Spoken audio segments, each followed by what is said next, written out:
رب کریم کو زیادہ پتہ ہے کہ ہمارے لیے کون سی چیز بہتر ہے اور کون سی چیز ہمارے لیے نقصان کا باعث ہے۔ اللہ تبارک و تعالیٰ کی حکمت یہ چاہتی ہے کہ میرے بندے پریشان نہ ہوں۔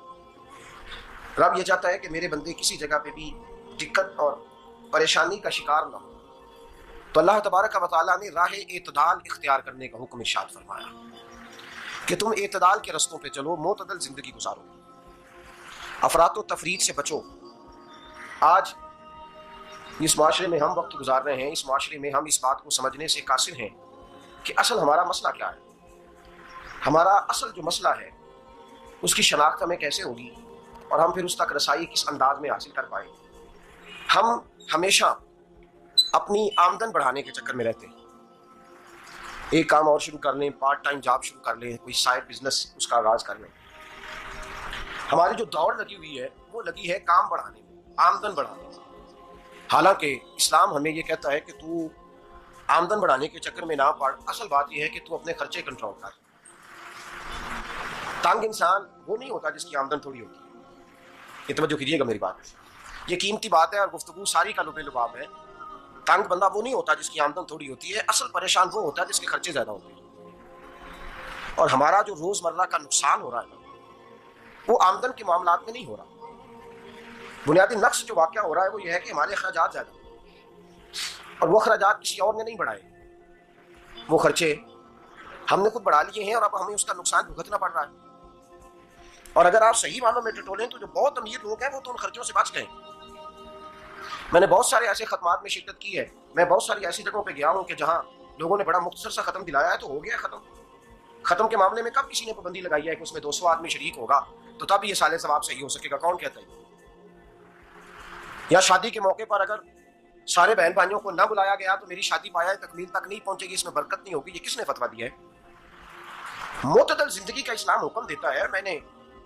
میں پڑھ رہا تھا کہ ایک بہت بڑا صدر ہے، غالباً سوڈان کے صدر کی بات ہو رہی تھی، تو اپنے بیٹے کی بارات لے کے گیا تو 4 لوگ گئے ہیں بارات، اور 15 لوگوں کا اس نے اہتمام کیا اپنے گھر میں کھانا کھانے کا، تو کیا شادی ہو گئی کہ رک گئی؟ تو بھائی راگ الاپنا اس بات کا کہ بڑی پریشانی ہے، کوئی سائڈ بزنس شروع کیا جائے فلان جگہ فلان جگہ فلان جگہ، تو اصل معاملہ یہ ہے کہ پہلے ایک بندہ کماتا ہے تو پھر بھی گھر ہی چلتا ہے، پھر بڑا بیٹا ساتھ شامل ہوتا ہے تو پھر بھی گھر ہی چلتا ہے، پھر منجلا بیٹا شامل ہوتا ہے تو پھر بھی گھر ہی چلتا ہے۔ جو رونا دادا جی رویا کرتے تھے کہ بڑی مصیبت ہے، بڑی مشکل ہے، گاؤں میں رہ کے اکیلے ہوتے تھے اور وہ 5 بچوں کو اور 4 بچیوں کو وہ پالتے تھے، تو جو وہاں پریشانی تھی وہی آج پریشانی شہر میں آ کر پڑھ لکھ کر موٹی تنخواہ لے کر وہی پریشانی ہمیں ہے۔ تو میں جس نتیجے پہ پہنچا ہوں اس کو پڑھ کے، قرآن مجید کی چند آیات کو دیکھ کر اور اس مفہوم کی جو حدیثیں کتب احادیث میں پائی جاتی ہیں اور ہمارے بزرگوں نے ہمیں جو مزاج اس حوالے سے دیا ہے، میں اس نتیجے پہ پہنچا ہوں کہ مسئلہ آمدن کا نہیں، مسئلہ خرچے کا۔ ہمارے خرچے بنیادی طور پر زیادہ، اور اگر پھر ہم زیادہ بوجھ خواتین پہ ڈالتے ہیں کہ وہ مطالبے زیادہ کرتی ہیں، اور اگر آپ مجھ سے پوچھیں تو خواتین کی بھی اگر کسی جگہ کوئی عادت خراب ہوتی ہے تو اس میں اصل کردار اس کا ہوتا ہے جو وہ عادت خراب، تو کیوں اپنے گلے سے اتار کے آپ کسی کے گلے میں بات ڈالنے کے چکر میں ہیں؟ وہ خواتین کی طبیعت نہیں ایسی ہے، اصل بات یہ ہے کہ ہم نے عادت ڈالی ہے، ہم نے یہ مزاج ان کو دیا تو ان کا بنا ہے، نہ کیسے بن سکتا؟ تو اعتدال جب تک زندگی میں نہیں ہوتا، پانی پیاس بجھاتا ہے لیکن ایک گلاس ہی ہو تو پیاس بجھاتا ہے، بالٹی کو منہ کو لگائے گا تو کپڑے بھگو دے گا اس کے۔ حالانکہ پانی بری چیز کا نام نعمت ہے نا بہت بڑی اللہ، لیکن پیالے میں ہی اچھا لگتا ہے۔ کوئی مٹکا منہ کو لگائے گا تو تنگ ہوگا، پیالہ ہی بہتر ہے اس کے لیے۔ تو میرے دوست مٹکے سے بھی بعض اوقات کام چل جاتا ہے، لیکن اگر کوئی کہے نہیں مجھے دریا ہی چاہیے تو اس کا تو گھر بہ جائے گا، سارا گھر بہ جائے گا اس کا۔ ہمیں دریا قابو کرنے کا موڈ بنایا ہوا ہے تو اس سے گھر بہا کرتے ہیں، اس سے گھر بنا نہیں کرتے۔ گھر پیالے سے پانی پینے سے بنتا ہے، اگر تو دریا پہ قبضہ کرنے کا موڈ بنائے گا تو گھر بنے گا نہیں، گھر بہ جائے گا۔ آگ نہ ہو تو کھانا پک نہیں سکتا، لیکن ہلکی آنچ سے کھانا پکتا ہے، اور اگر آنچ تیز کر دی جائے تو جی قرینے قیاس بات کر رہا ہوں، میں عقل سے ماورا نہیں کر رہا، قرینے قیاس سمجھانے کے لیے مثالیں دے رہا ہوں۔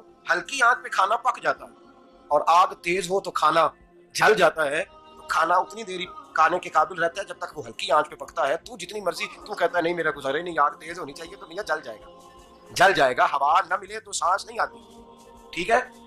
آکسیجن نہ ہو تو سانس ہے، ہوا نہ چلے تو گزارا نہیں ہوتا۔ لیکن اگر تیز چلے نا، اگر تیز چلے تو آندھی اور طوفان بن جائے تو چھتیں گرا دیتی ہے، جانیں لے لیتی ہے۔ ہم ہیں طوفان کے چکر میں، ہم ہیں دریا کے چکر میں, ہم ہیں بڑے لاؤ کے چکر میں. تو میاں ہلکی آنچ ہی اچھی ہے, یاد رکھ. اور ایک گلاس پانی کا اعتدال سے ملتا رہے تو وہی ملتا رہے, ضرورت کے وقت وہی بہتر ہے. تو پورے دریا پہ قبضہ کرنے کا پروگرام نہ بنا, تانگ ہو جائے. اور میرے عزیز یاد رکھ, ہوا سانس لینے کے مطابق ملے تو وہی اچھی ہے, جو سانس بند کرنے پہ آ جائے وہ ہوا اچھی. ہم نے چکر چلا لیا ہے کہ زیادہ پیسہ, راتوں رات پیسہ, لمبا پیسہ, یہ پلاٹ بھی میرا, وہ پلاٹ بھی میرا, گجرانوالہ بھی, گجرات بھی, لالا موسیٰ کھاری اور پنڈی تک جہاں میں جاؤں میرے نام کی تختیاں لگی ہوئی ہونی چاہیے. اسلام منع.